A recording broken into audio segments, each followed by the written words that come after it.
Oh, hello there. I'm Bilchan. I'm Nimakung. I'm Banchan. In this class, up to all of you. Chapter 16, Section 4 of the picture of Dorian Gray.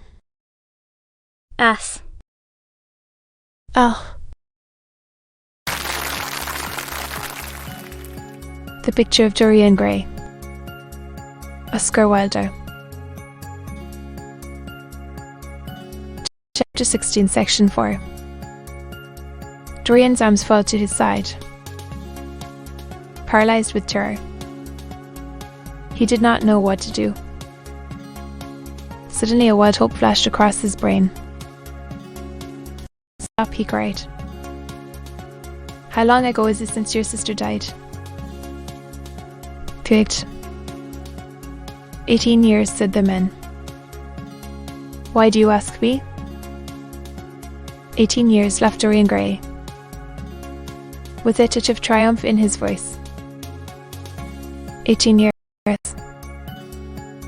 James Vane hesitated for a moment, not understanding what was meant.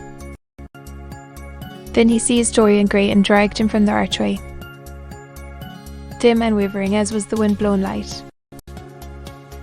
Yet it served to show him the hideous error, as it seemed, into which he had fallen. For the face of the man he had sought to kill had all the bloom of boyhood, all the unstained purity of youth. He seemed little more than a lad of 20 summers, hardly older, if older indeed at all, than his sister had been when they had parted so many years ago. It was obvious that this was not the man who had destroyed her life. He loosened his hold and reeled back.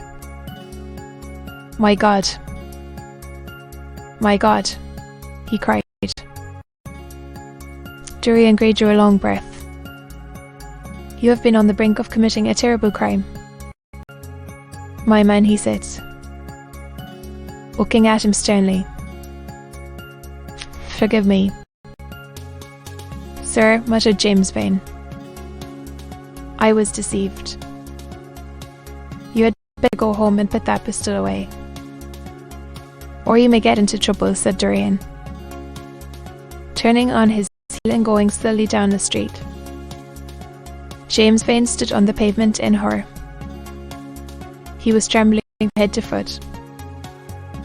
After a little while, a black shadow that had been creeping along the dripping wall moved out into the light and came close to him with stealthy footsteps.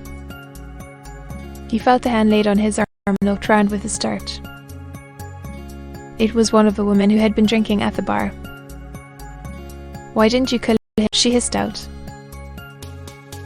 putting a good face quite close to his.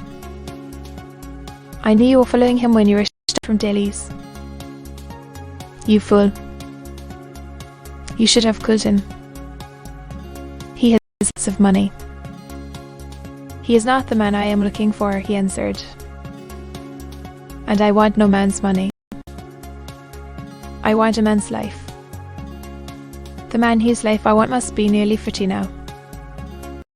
This one is little more than a boy. Thank God.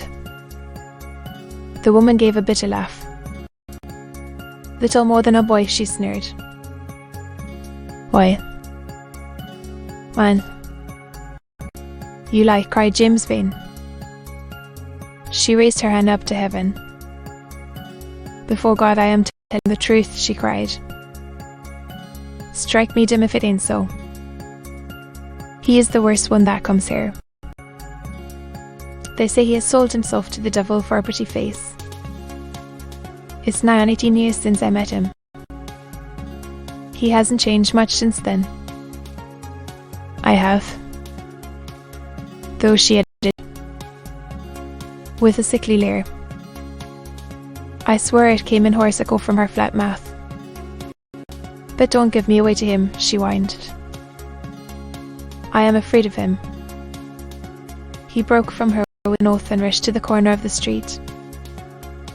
But Dorian Gray had disappeared.